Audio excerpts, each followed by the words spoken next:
Well, as I'm a fan of the critical drinker recommends, we're going to do a critical thinker recommends.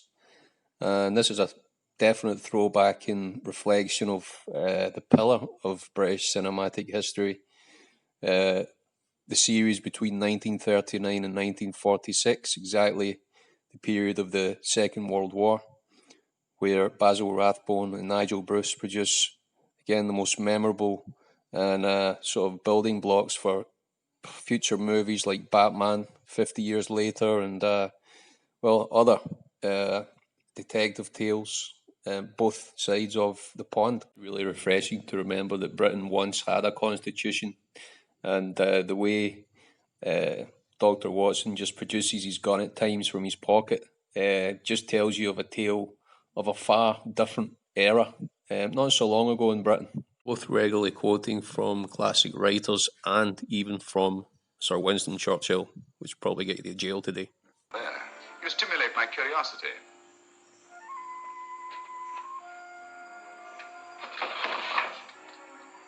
This might be interesting.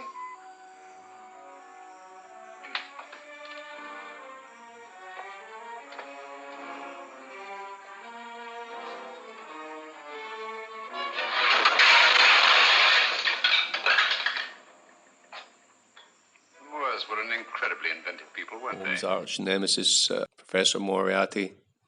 Really, again, when you look at future spy movies, the Bond series, if you can think of Doctor No, these type of villains, very intellectual, super type of criminals, and which he was killed off in about the fifth or sixth movie of this series. I think it's 14 movies in the Basil Rathbone series, but very quick witted, and I think this is a building blocks for many Bond movies and Sean Connery and perhaps even Roger Moore era. Not bad, Doctor, not bad.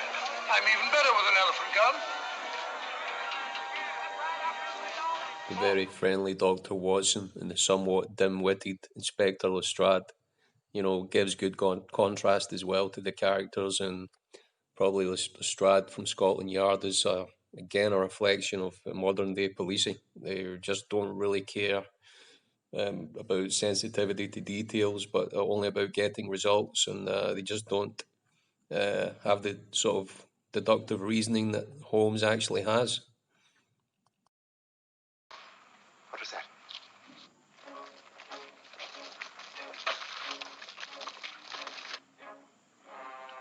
When the world is changing, it is natural to be on edge. Merely owls, or perhaps wood rats. In the movie, the voice of terror really reflects the past 20 years we've been living in as well. And as we can see, the days we're living in is very, very similar to the Second World War. But in this case, the Nazis are like modern day free speech advocates. So twisted nowadays, but well, that's what time does to you. But you still have the left and right emphasis on politics, which is always going to bring a thesis and antithesis, which is just going to bring problem after problem to the world, and bring it in the direction that, of course, the enemy wants. It's just unfortunate for humanity.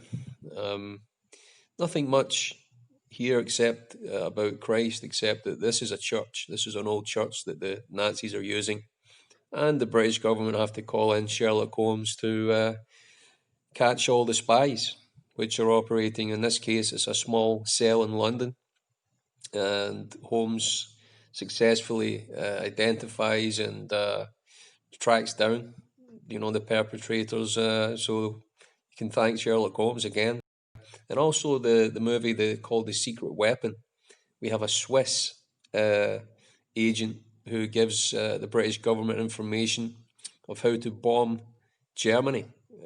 So basically a device that ensures very accurate bombing techniques. And you just got to wonder if there's any truth in some of these movies. Country and take up positions of authority. And we shall, do you understand that? Unfortunately for you, that is not to be. We're held, yes. But the invasion will proceed without us.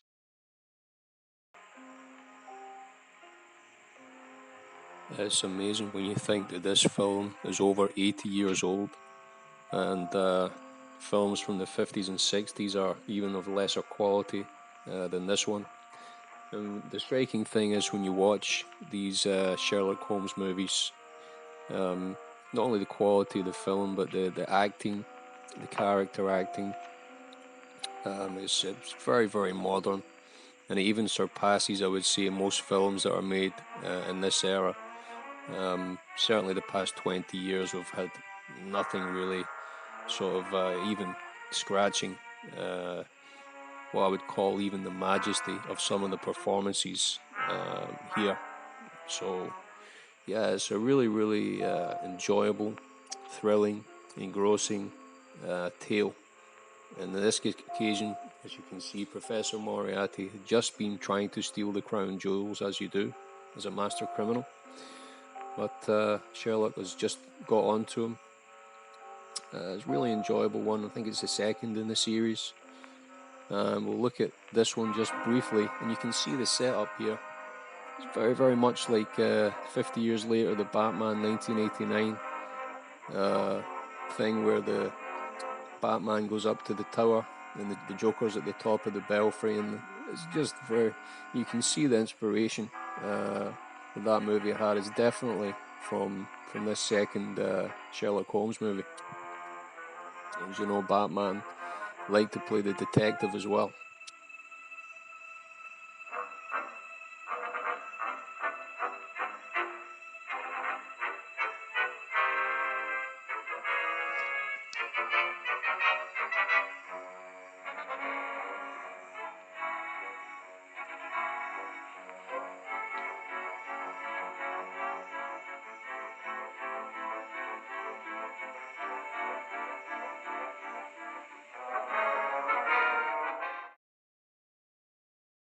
You disappoint me, Professor. Indeed? Yes. Somehow I always thought that in the end, you'd prove to be just an ordinary cutthroat. You know me better, Holmes. Gas, poison, bullets. I assure you, Professor, were our positions reversed, I should have something more colorful, more imaginative to offer. I'm satisfied to be the winner. I shall be alive. Alive, yes. The winner, no. Even though we don't really know how Sherlock Holmes gets paid for solving a lot of these crimes that Lieutenant Lestrade takes credit for. These movies are treasures, really highly enjoyable battles between good and evil. Some might call it left versus right. You know, there's a lot of parallels you can take, as I said, to the modern era and what's happening today. With a few intricacies and twists and turns, you know, of course. I think this is one of the second actor to play Professor Moriarty. Basil Rathbone is without a doubt the most diverse actor to take the role. He plays many parts within movies here. He appears as a fisherman. Sometimes he just appears as an old man, you know, a German scientist or whatever. He just dresses up, and sometimes you just don't know, or you suspect it could be Sherlock Holmes when you watch it. But really, really clever. I think on one occasion he plays a talented singer, an entertainer, and you just don't know it's him until the end. So really hat off. This is by far the most memorable and best. By liquidating you, Mr. Holmes. I think that is the American phrase. Quite. You, the one man intelligent enough to stand in my way. A gun? Oh, come now. This is not the Professor Moriarty, the master criminal I once knew. A dock rat could do as much. Did you think I was going to shoot you, Mr. Holmes? Oh, dear me, no. This is simply to prevent a troublesome scene. I expected you and made full arrangements. Well, Holmes does outwit Professor Moriarty, but on at least two occasions in the Spider-Woman movie, we have a sort of a nameless mystery actress woman who outsmarts Holmes regularly and almost kills both Watson and Holmes twice, almost getting Watson to actually shoot Holmes in the final part of the movie. So this one is very, very interesting. What would you say if I told you she was the Spider-Woman? I wouldn't believe you. If she was, she'd have at least 8 legs. After a short holiday in Scotland, Holmes decides to fake his own death in an attempt to lure in what he suspects is a female who he thinks is behind a spate of suicides in London. And he pretends to be this Indian soldier with down in his luck, a gambler. And she shows up and gives him a way to get money back on his insurance policy, which of course her and her accomplices are going to claim. So I guess a lot of this did go on during the Second World War. Women certainly tended to do.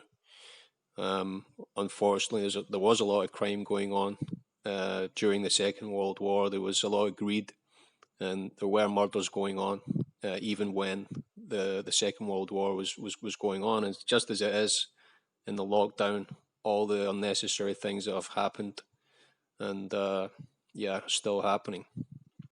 Mr. Holmes, till we meet again. Soon, I hope. Elementary, my dear Mr. Holmes. Hot on the trail of a circus dwarf in a suitcase, Holmes used one of his amazing deductions to link the dwarf to one of the crimes, calling him a... And that creature in the suitcase, for the purpose of murder, should be reduced to anything as conventional as a bullet. Yeah, good old Mr. Holmes and his deductive reasoning again. Gotta applaud that. Inconspicuous. Inconspicuous? Oh. He said inconspicuous, Lestrade, not half-witted. And why was it necessary to withdraw great stores of ordnance and material for the protection of Scotland? Elementary, my dear Holmes. Scotland is a Liberal stronghold, of course. Yeah, just like they were the first country in the UK to have the mandatory masks in shops. Come on now, Holmes. You know the score. If this is meant to be humour, it's very ill time. In the final scene of The Voice of Terror, the heroine is this woman. And she's given her life to basically help Britain turn around the war. And hats off to her. It's a time when men were men, women were women, and dogs were dogs. So I wish you a very good night, good morning, good evening, wherever you are in the world. Hope you've enjoyed this analysis. And if you need any more analysis, go to the Critical Drinker. Thank you, sir.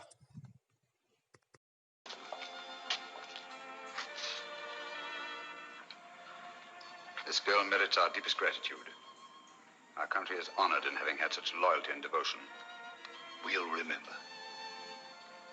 Holmes, I don't know how we'll ever thank you. Don't try, it isn't necessary.